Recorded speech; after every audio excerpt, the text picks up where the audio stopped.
Everybody, welcome back to the Insiders Lounge. We have another special guest today, Mr. Leeds United. Andrew, how's it going? And feel free to give yourself a quick introduction.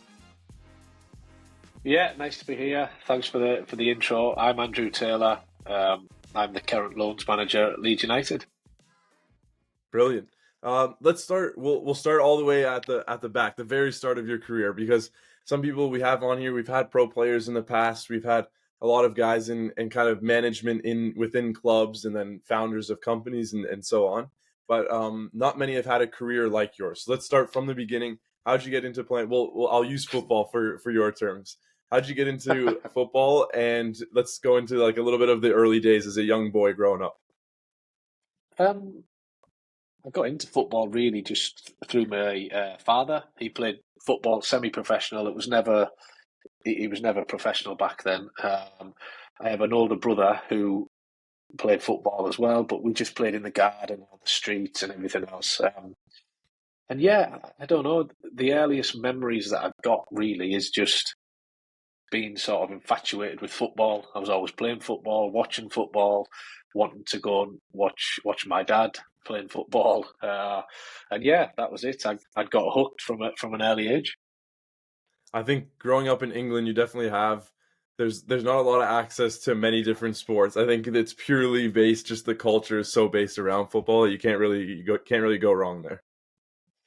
Pretty much, and where I'm from, it's either football or rugby, and I was never Hmm. one for getting smashed and hurt and stuff. So I stayed away from rugby and stuck to the football.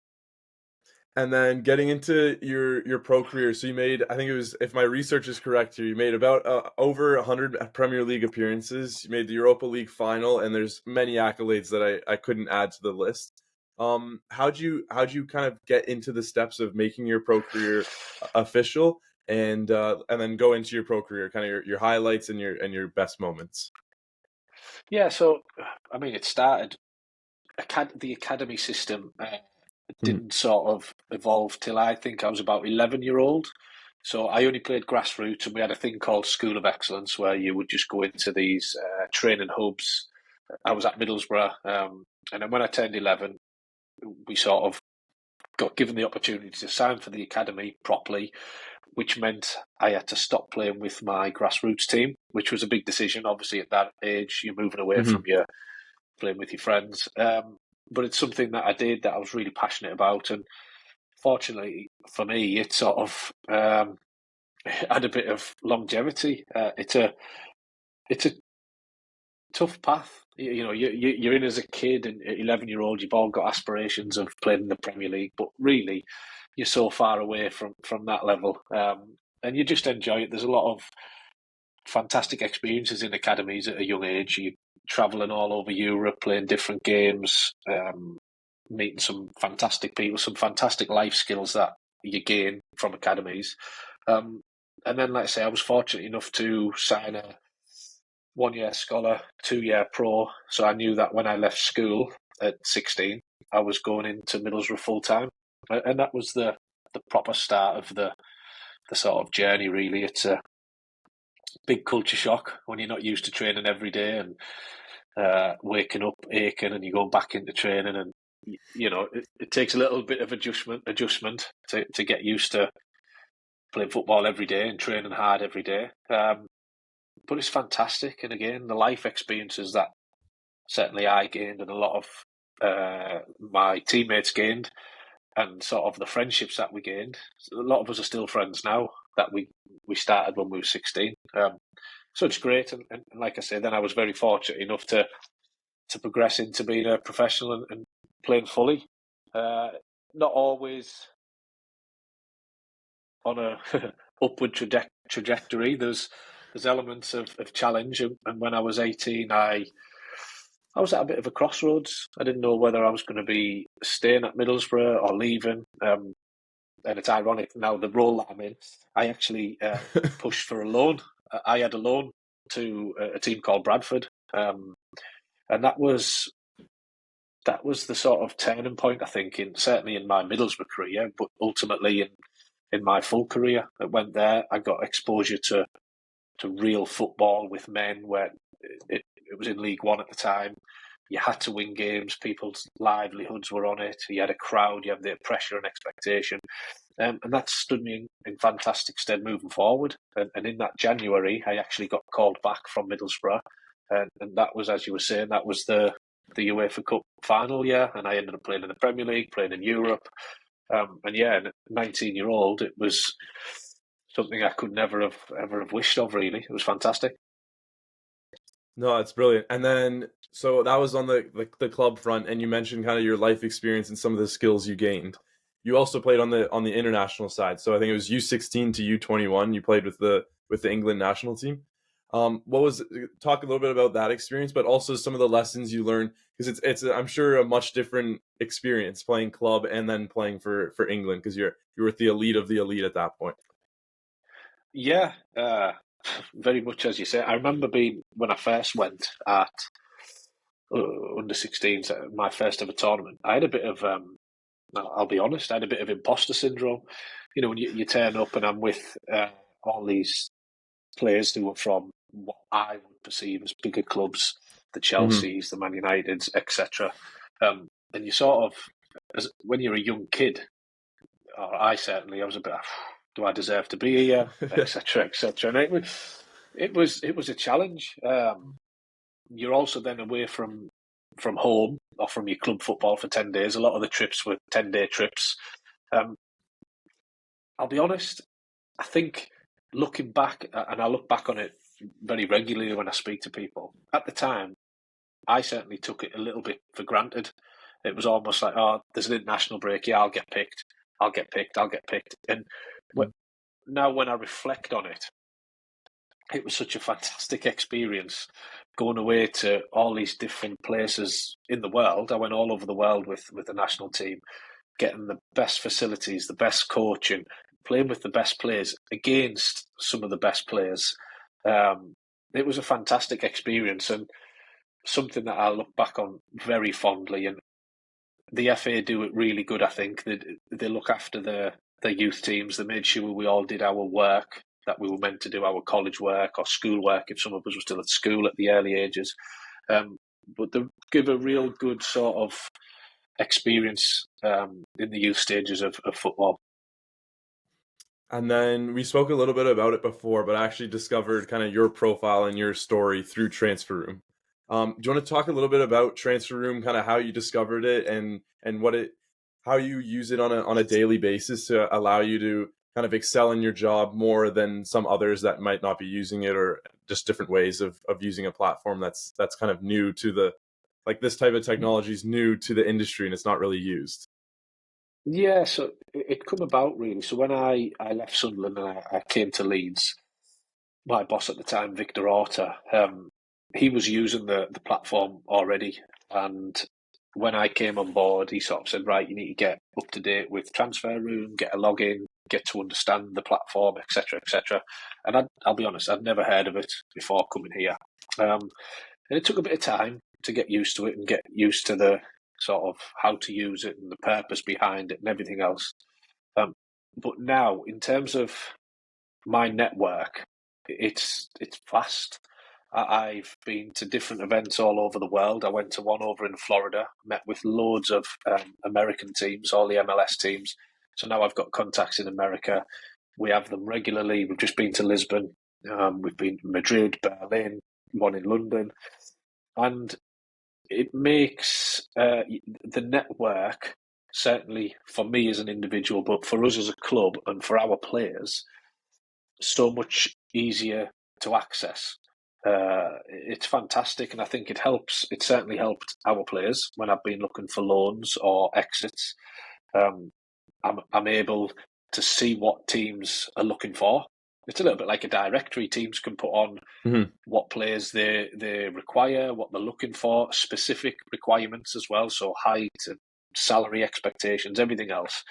And I can also pitch players to teams, which also helps. It's a direct link to the decision makers of other clubs. It's not just floating around the edges to somebody who works within the club. It goes direct to the decision makers, and that's been so beneficial. Like I say, for me, for the club, and for the players as well.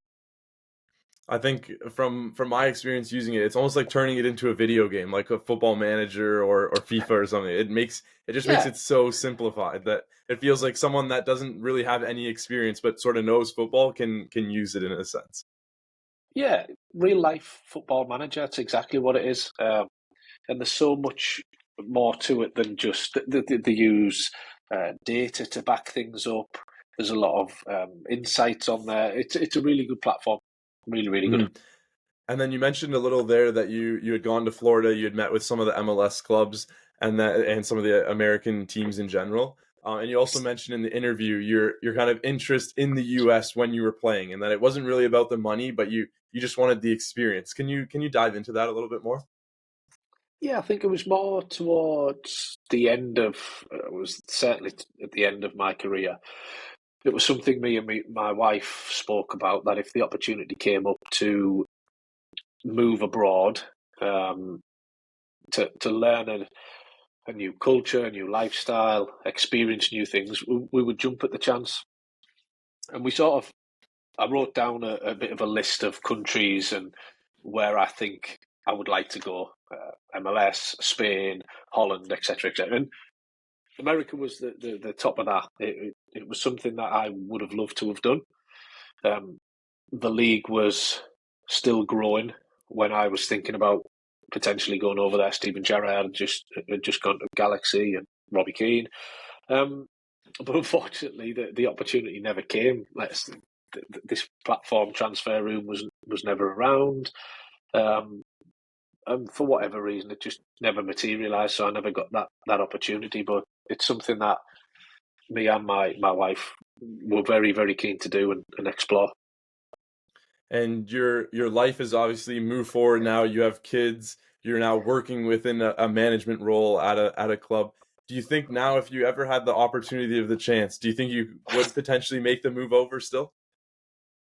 Potentially, I actually had a meeting a few weeks ago with a guy who sort of works as an agent now. Then we were talking about sort of opportunities similar to this as a player to go Hmm. over there, and I never got that opportunity. And he actually said, "Would you explore the opportunity of going over there in a role similar to what you're in, or a sporting director, etc."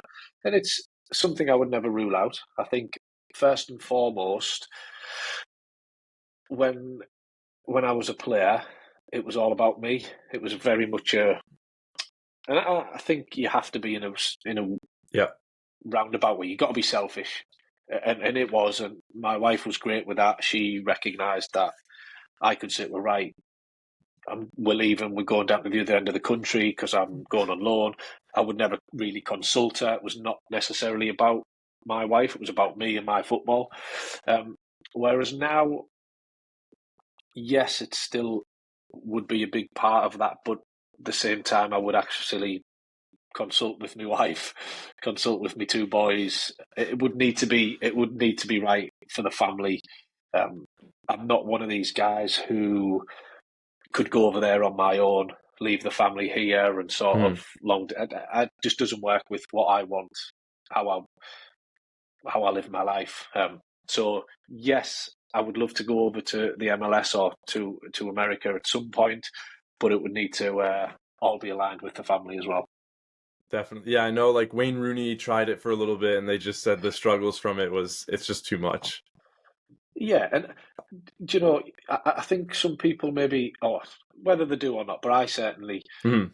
would. They're a big part in making me grounded and level. Mhm. They can take away stress. They can give me stress, but they can take away stress. They take Yeah. away they're a very, very good distraction from work. And if I'm with the family and they're happy, I'm happy. So yeah, it would have to involve all of us. So let's get into we've spoken a little bit about it, but you're the loans manager at Leeds United. What does that actually mean and what does the day-to-day look like? So yeah, title is loans manager. You could probably describe it a little bit more as pathways manager or loans and pathways. So I'm in charge of predominantly. the younger lads from 21 down, because that's usually the ones who do go out on loan. I'm in charge of looking after those guys, really, mentoring them, creating a development plan. So what does it look like? When are they going to go on loan? Then I've got to find the club, negotiate the deal, prepare the player to go. Once he does go, I'm then there as a support mechanism for him. I go and visit them at training. I watch the games. I do match reports, and I feed back all the relevant information back into the key stakeholders of this club, because we approach it with sort of three elements, if you like. There's an exit loan, which is just a player we might deem is not necessarily going to be good enough for our first team, but we want to help him, facilitate him having a career, and he needs to go and get a bit of experience. So there's that type of loan. The second one is a return on investment. So if we can put somebody out on loan in order to increase his value or retain his value to then exit him, that's another type. And the third type, probably it's not the most important, but from a club's point of view, I guess it is the development loan. And that's somebody who we recognise as a real high potential, who we feel could play for our first team. But at the moment, he needs to go out and get exposure to certain elements, first team football. So we put him out, and I'll relay all of this information back into the key stakeholders within our club so we can review the loan. And yeah, hopefully he comes back and plays in our first team. So then you mentioned, oh, sorry. I was going to say, generally, that's the essence of the role. Day to day, I mean, I'm at the training ground now. I'm around the lads because I feel like I need to be, I'm not here all the time, but I need to be visible for them so that when they've got any questions or queries, they've got a relationship with me. They know who I am. I'm not just somebody on the end of a phone. And then for the rest of the part of my time, I'm out visiting players who are out on loan or potential clubs. I like to go and meet different clubs, different managers, just to build that relationship up, to see what their training facilities like, what their playing style, their philosophy, etc. And also meeting with the players as agents, because whether we like it or not, agents play a huge part in football. And instead of fighting against it, well, let's work together. This is the plan. This is what we anticipate happening. Let's work together as a club and as an agent to get what's best for the player, because we all want the same outcome and what's best for the player. So yeah, that's how generally my time's split up. You mentioned there's many kind of different key aspects of it, but I think many of them relate to having a career of your own, a playing career of your own. Can you kind of explain how having that long career with different clubs and kind of having different roles within the club now relates to your working career now in a club, kind of mentoring the players, and you can show them and actually have that real life experience of, look, I was in your boots at one time. Can you go into that a little bit? Yeah, first and foremost, I'd like to think it gives me a little bit of respect, maybe, from the players, in terms of I've been in their shoes. And I do, I have a lot of one-on-ones with the players, or I do group sort of presentations and talks with them. And many a times I'll go through things, and I'll never judge people, because I always say, whatever you've done or whatever's gone on, I'll have done. And we talk through the experiences. I talk through with any. I go back to when I was their age, and sometimes I maybe wouldn't have dared ask a question because I felt, oh, he'll think that's stupid. But I try to emphasise that actually, no, that's not stupid, because a question to you is very, very valid. It doesn't matter what anybody else thinks. I'll never laugh at you. I'll never judge you for asking a question or for being concerned. I know how difficult it is, from being an academy player to try to transition into being a first team player. I know the challenges. I know the emotions. I know the pressures, the nerves. I know the mistakes. I've lived it and I've breathed it, and I know what to expect. So I'll never ever judge them. And I try to make that really clear to them, for them to be comfortable to come and talk to me about anything. And it could be pathway related, which obviously focuses on what my role is, or it could be just career, life related, anything like that. Because, like I say, I've been there, I've done it, I know it's difficult, I know the challenges, and I would just love to help. I don't push anything on them in terms of this is what you need to do, but I want them to know that I'm actually here as a help. I want to help. I want to give my experiences over to them to maybe help them transition their own way as well. No, I definitely think that's the right idea and the right person to have in the position in a sense you could say. You've had other roles though. You've worked as an assistant coach. You've had a few different coaching roles. Which kind of side do you prefer? And do you want to go into some of those roles that you had in the past? Because I know there's kind of the coaching roles are similar in a sense, but they're also very different. Where you're not on the field day to day now as a loan development manager. Yeah, so dive into some of those roles that you had earlier and how you kind of adapted. Yeah, so I'll stem back to while I was still playing. Mhm. So I did my coaching badges while I was still playing. I was still young. Just as a fallback, really. I think when you're playing, you never really, or it's very rare, excuse me, that you know exactly what you're going to do when you stop playing football. So I sort of experimented with different things, got me badges, did a little bit of coaching with academy teams. Never really felt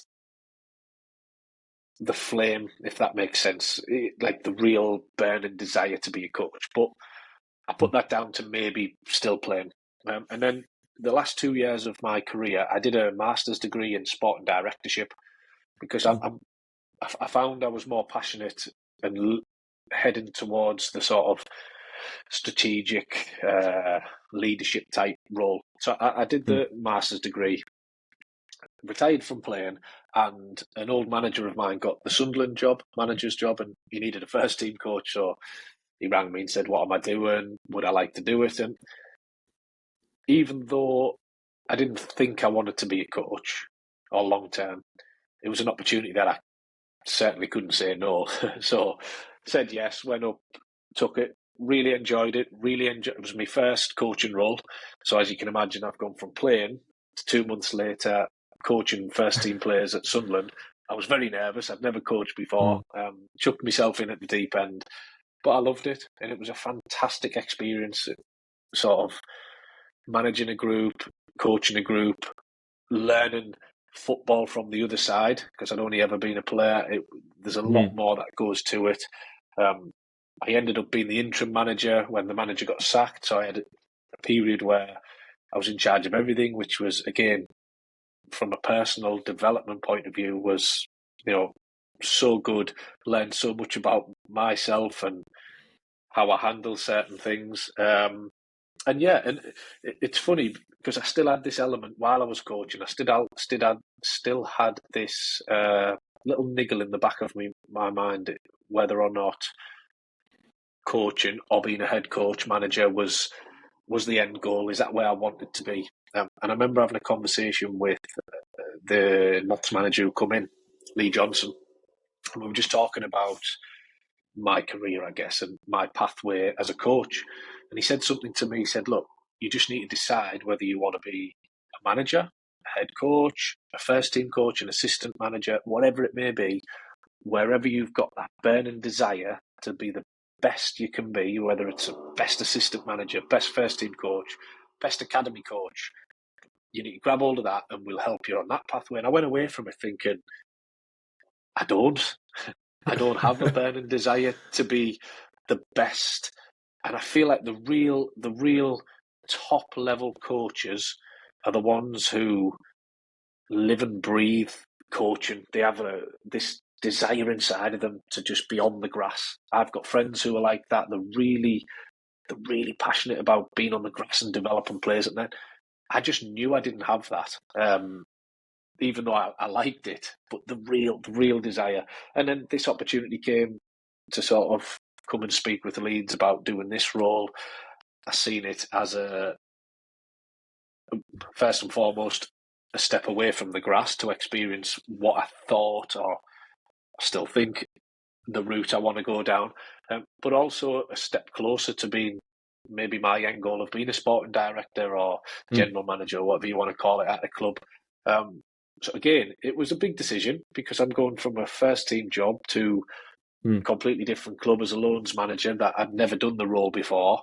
Um, but yeah, I jumped at the chance. It was an opportunity, a little bit like the Sunderland one, where I couldn't really say no.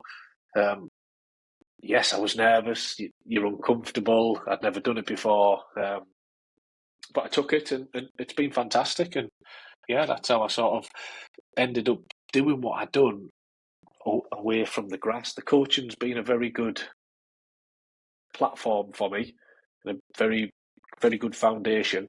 Um, but this is where I talked earlier about that passion, the fire. This is where I have mm. the more passion, I guess. And I think if you're looking to become a sporting director, it's key to have the knowledge from many different aspects of the club, like managing. Now you're in the loans department. You can really understand each side of things so that when you're at the top, you can really see the vision from each side, and then it makes it much easier to work with everyone. I think so. Yeah, it makes you a little bit more rounded, I guess. Like you say, I've Mm, experienced the coaching and everything that's involved with a first team level. I actually then, when I came into Leeds, I come as loan manager, but for part of the season, I ended up having to take over the under 21s as a head mm, coach because our under 21 manager went up with the first team. So I've sort of experienced coaching in an academy setting, and I understand some of the challenges and situations they face. But then I've also been very fortunate to experience this other side, and I've got to say, Victor Orta was fantastic for me when I first came. He involved me in a lot of things maybe that I wouldn't have been exposed to, a lot of conversations, a lot of negotiating, a lot of experiences that somebody in my role, maybe in other clubs, might not get that exposure. Uh, so I feel like I'm a much more rounded individual now. And you mentioned before, you obviously have your wife Jay, right? Is her name? Just so I don't Yeah, mess it up. Jay. Yeah, Jay. yeah, Jay, you got your two boys, Mason and Preston. I got those yeah, right as well. All right, my research yeah. is good. What is it like? So obviously you mentioned a little bit in your career how you really do have to be a little selfish in order to truly succeed. But now in your working career past playing, what is the work life balance like between working in the club, helping mentor the players, but then also being home with your wife and kids? It's it's. I'm not going to say it's a challenge because I find it okay now. I think one thing that COVID certainly did for me, and I can only ever speak for myself, made me realise that your work life is really important, but really your family life's more important. Mm, And there's going to be elements. There's times when work sort of conflicts with family time, and you might be working late, or you've got I travel to games and different things, so I might miss out on certain elements. That's life, but I think my big focus, and if I can, is my kids and my family first. Work, I'm going to say second. It's aligned. mhm, Sometimes it's on par, but I like to try, and everything I do, every decision I make, every whether I'm traveling, the decision's sort of underpinned by the family, and it's sort of I try to work everything around the family because life's short. You get one mhm, chance at it. Your kids are only kids for once, and before you know it, they grow up. And I don't want to be. I read a quote from a guy who, sorry, not a quote from somebody who used to work at Sunderland, and one of the staff members asked an old manager and said, "Oh, do you have any regrets in anything in your life, your career?" And one of his regrets was, "I didn't spend enough time with the family when they were younger." mm, And it stuck with me. I don't even think they even realised mm, that they told. We were just chatting in general, and they said that to me, and it stuck with me. And I thought, I don't want to be that guy. I don't want to, in 15 years, regret missing my kids grow up because I mm. was working every hour of every day. And to be fair, this role is very good. It's very flexible. It allows me to manipulate my work life around my family life. So it's good in that sense, but it does take a lot of, I guess, discipline and organising with the wife to organise things around the kids as well. So yeah. Mhm. No, that was great answer. Great answer. I like that a lot. So we have the Insider's Lounge favorites. I ask these to every guest that comes on. It's kind of where people that are listening can really learn from the guest who they are, and kind of get a different grasp of their career as a whole. So one of the first questions is football. Obviously, every industry is kind of similar, but football especially has a ton of ups and downs. Like I say, it's always a roller coaster of emotions. I'm sure you'd know with your playing career, and now even with the working career. What were some of the biggest challenges that you faced in your career, and how did you adapt and kind of get past that and learn from them in a sense? Um, I was very fortunate that I didn't have any major injuries as such, which I think is a big challenge for players. I was also very fortunate that I never got released as such from a club where I, I might have felt rejected, and how did I come back from that? I didn't have to go on trial anywhere, etc. But one thing that I certainly struggled with was two things really. Losing, and I know it sounds stupid to people because nobody likes losing, but it used to really, really affect me. Like really affect me. Um, Playing bad, people just think you play bad, yeah, you go home, you get paid, everything's all Mm. right. But again, that used to really, really. We talk now about mental health. Back when I was playing, it wasn't like Yeah, there was mental no. health wasn't it wasn't a thing. If you said, "Oh, I'm a little bit down because I've played a bad game," people would be like, "What are you on Just give you about?" a slap on the head and keep going. Yeah, they'd Yeah. call you weak. They'd call you, he's got a weak mentality. And also Mm. when you're injured. So if you towards the back end of my career, I had a lot of issues with never a bad injury, but it would be always like a calf strain, and it would keep me out Mm. for 3 weeks. And I had continuous ones of them. And again, I don't think people realise the sort of the strain and the stress and the pressure that has on you as an individual, and then that also has a knock-on effect then onto your family, because it was there's a lot of challenging elements that now I'm super glad that when we look at, and I guess this is across the board in football, in sport, elite sport, there's a lot of things in place to help people now with issues, and it's a much more safe environment and open environment for people to talk about their feelings and how, like, if you're feeling low because you're injured or you've not playing well. And look, to me, one of the biggest factors in any elite sport and performance is confidence, because there's Mm. so many players who you'll see who are not playing very well now, or they've dropped off a cliff, and you're like, what's happened? They can't be a bad player because a year ago they were brilliant. One of the Mm. big factors is confidence, and it's how do you get your confidence back and get in that flow state where it just happens, and you're not feeling anxious, you're not scared to fail. Because when you're scared to fail and you're fearful, you end up underperforming and you're inhibited. And it's a much more open environment to talk about these types of issues now. And you hear about it all the time, people coming out and talking about getting help with certain elements, whether it's mental health or with addiction. And I think there's an addiction element to, I can just talk about football, because the pressures and everything are so vast within the game. Mm. People end up getting addicted to other forms of, whether it's alcohol, whether it's gambling, whether it's snus now that everybody seems to be using. There's other elements that, because it's such a pressurized environment, that we're all suspect to. It's something to just numb the pain temporarily, but long term, I don't think it really helps if you ask others who have had that experience. I say now to anybody who I speak to, I used to drink alcohol much. Look, I wasn't an alcoholic. I'm not saying that, But on after a game, I would not be able to switch off or go to sleep without having 3 or 4 glasses of whiskey. Mm. And now I don't hardly ever drink alcohol. I don't feel the need. I don't feel. Whereas when I was playing, I had to do that. It was every Mm. week. I had to do it to be able to switch off, to go to sleep. And the next day was a knock-on effect. And before you know it, you're into Monday, Tuesday, and you're, bloody hell, right, and go again. So there's a lot of, like I said, there's a lot of elements that back then got masked over. People didn't talk about how they felt.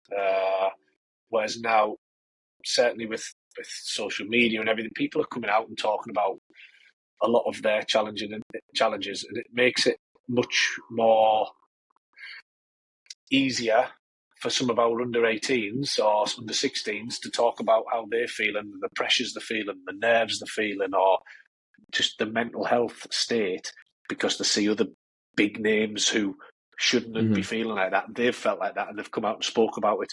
It makes it so much easier for everybody else then to open up. Definitely. The next question actually kind of aligns with that. It's advice for people that want to either follow. So I'll split it into two kind of questions here. One, the playing career wise, I think many people will look up to a career like yours and wish that they have a similar career or reach the same heights you did in a sense. So one, do you have advice for those people? And then the second part, maybe people that are looking to work within a club environment similar to you, maybe a loans development manager, building their way up to a sporting director role. Do you have advice for that side as well? Kind of the two parted. Yeah, I think playing wise, and I say to my kids now, and it's a bit of a cliche, but you've got to work hard. You've got to, everything you do, whether it's football related, and as you get older, there's fitness related, everything. Just work hard, give it your best shot. It's really, you look at the percentages of who actually make it from an academy into a Premier League. It's very low, 0.1% or whatever. Give it your best shot. Don't be that guy at 21 when you're reflecting and going, if only I'd ate the right foods, if only I'd made sure I was going to bed on time.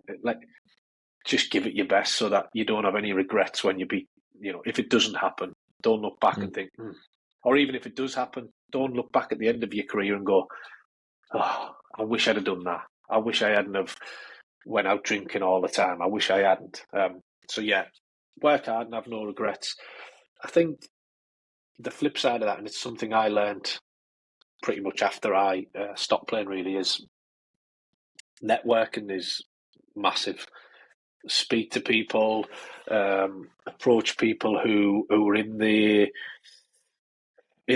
sort of sector that you think you would like to go. Go and learn from those guys. Go and speak with them.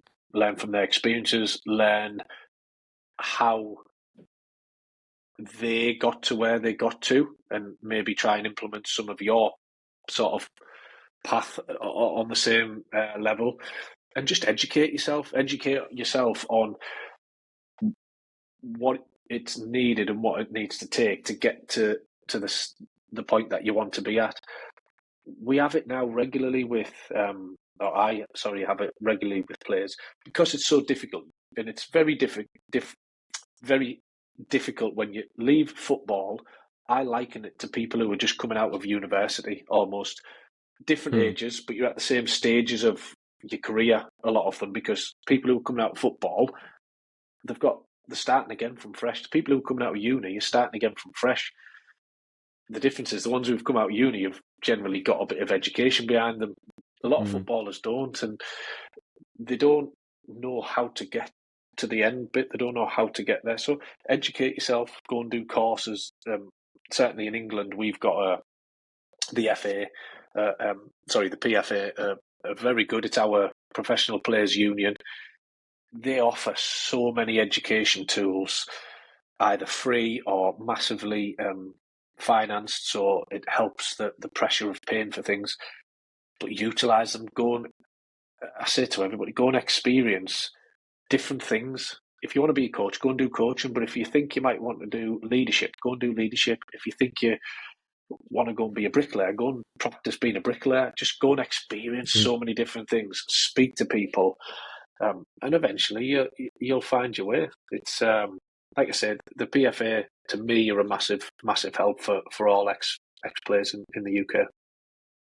And then I added this question in just for the next few interviews as we lead up to 2024. But do you have one? Are you a person that kind of sets goals for yourself a year in advance? Do you have a goal for 2024? Something that you're looking to work towards? Not necessarily an end goal. What again? Go back to the family. We do like a Mm. New Year's Eve little thing where we'll all talk through maybe what our aims and ambitions of the following year are.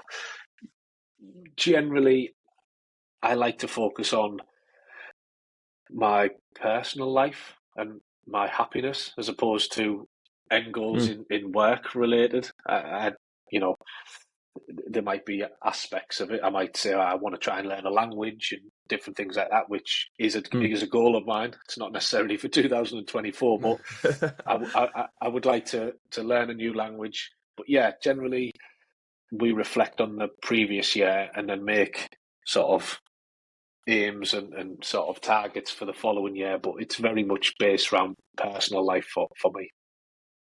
And then the next question kind of ties into that. If we sat down and had the same conversation, let's say in 10 years' time, where do you think you'll be, let's say career-wise, family-wise, kind of jump on just like a few of the topics there? Career wise, who knows? I would like Mm. to think. I was going to say I'd like to think I'm still working within football. You never know. There's a there's a big world out there, and it doesn't. Even though we all think it does, and I certainly think it does, doesn't all revolve around football. Um, I would like to be a sporting director somewhere. That would be a end goal of mine. I'm not in a rush, but 5-10 years time, I would like to think I would have the opportunity to do it somewhere. Mm. So yeah, in terms of that, family, I'm saying there'd only be two boys. You never know. Again, with family, there might be some additions along the way. Biggest goal, 5-10 years, Chad, is just be happy. I just want to Mm. be happy in what I do. I want my wife and my kids to be happy, and to me, that's the ultimate goal. There's two forms for me, and maybe I'm going off topic here, but you talk about high performance, and to me, there's a high performance in your work life, and that's doing Mhm. things the best you can consistently well, real. And then high performance in your personal life, to me, is being happy, and I mean genuinely happy in your life, because you could be really successful at work, but and high performing at work, but not high performing in your life. You might be really Mm. unhappy. So there's two elements to it. So yeah, in 10 years, I want to be high performing and successful there, but I also want to be high performing and happy in my life as well. I love that. That's great. You smashed it. So there's just a few quick fire questions here, and then we're all set. Then you can go on with your day. Okay. Did you have a favorite club growing up that you still might support today? I know it gets awkward when you're working within the football industry, you're working with different teams, but do you have a true club at your heart? Not necessarily. I supported Liverpool Okay. when I was growing up, but I don't. This is weird. I don't support anybody really now. Okay. I just like football in general. So yeah. Mhm. No, most people within the football industry that work for a club or within the industry always say, for the most part, that they don't really support anyone. Do you have a favorite quote or saying that you live by? um, I think it's the old one, and it's probably been a bit overused now, but hard work beats talent when talent doesn't work hard enough. And it's a little bit like what I'd said previously: work hard, don't have any regrets. And then I've noted just another one down, because negative, as you probably can imagine, I'm quite a positive guy, or I want to be. Mhm. Negative thoughts will destroy you. Do your best to keep a positive attitude and outlook. And I read that and I thought, you know what? Yeah, because we all face challenges. There's always a negative situation to our day, to our life. There's always something that we can't really control, but if you flip it round and try to have a positive outlook on anything, then I think you'll be okay. Love it. Do you have top recommendations for? So you've moved all around the country, but let's say Leeds for the moment. Do you have top recommendations for restaurants or places to go or things to see? My favourite restaurant in Leeds is a place called Tattoo. It's like Mm, I'm going to call it, it's a little bit like Nobu-ish. It's like Asian infused yeah. restaurant, but so I really like that. But that's very slim these days with the kids. Usually, we've got to go somewhere that revolves around a pizza or something like Pizza Hut Right. or so. No worries. The next one. Do you like reading? I know some people have a favorite book. Some people are into reading. Do you have a favorite book? I've just finished. I don't think it's a new one. I think it's a few years old. So Stephen Bartlett, he's got a book Okay. called Yep.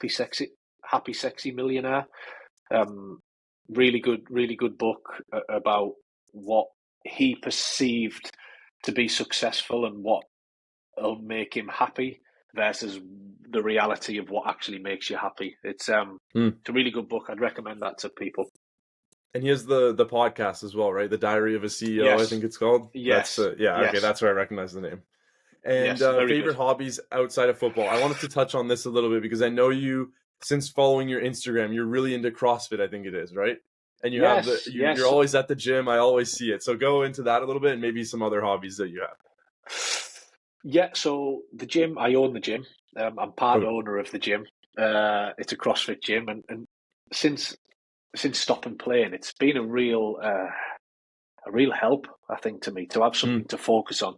We're competitive animals, sports people, whether you like it or not, you are, and you want to win, and when that stops, you almost take away that competitive edge.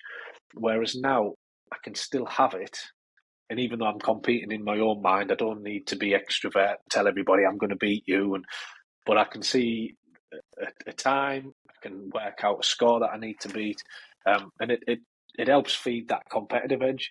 And on top of that, it keeps me fit and healthy.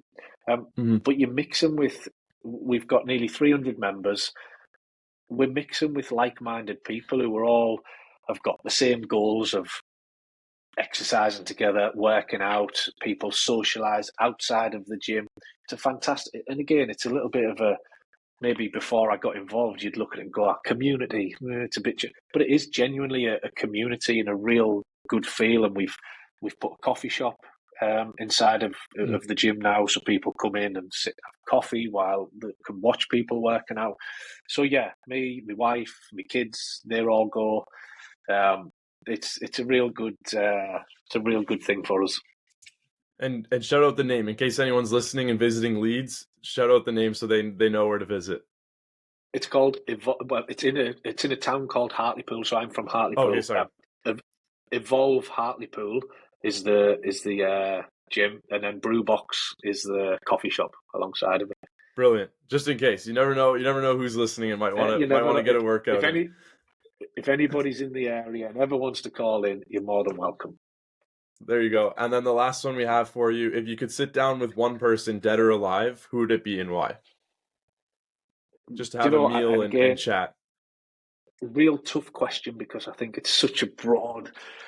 But I Yeah. love Tiger. So I didn't talk about my other hobby, which is golf. And I don't really Okay. get that much opportunity to play golf now because the kids and one of my boys is getting it. He keeps pestering me to go and play golf. So I'm hoping he Now gets you have an involved and I can play excuse. golf with him. Yeah. Exactly. um, but I would love to sit down with Tiger Woods. I love Tiger Woods. Hmm. He's you know he's been the best, and then he had his sort of crisis, and then he's come back and he Hmm. was the best, and he's had his injuries, and the sort of yes, the talent, but the hard work, the dedication, the sort of consistent levels that he goes through, and even to this day, he made his comeback the Hmm. other day. It's phenomenal, phenomenal. So I would love to sit with Tiger Woods and spend a couple of hours with him. No, that's brilliant. I really appreciate the conversation. It was a good episode. And if you have any last words or things you want to shout out, feel free, and then we'll wrap things up.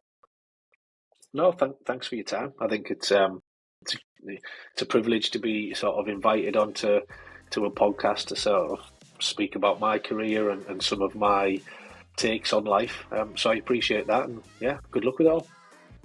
Brilliant. Thanks for coming on once again, and I look forward to speaking again. Brilliant. Thank you. Have a good one.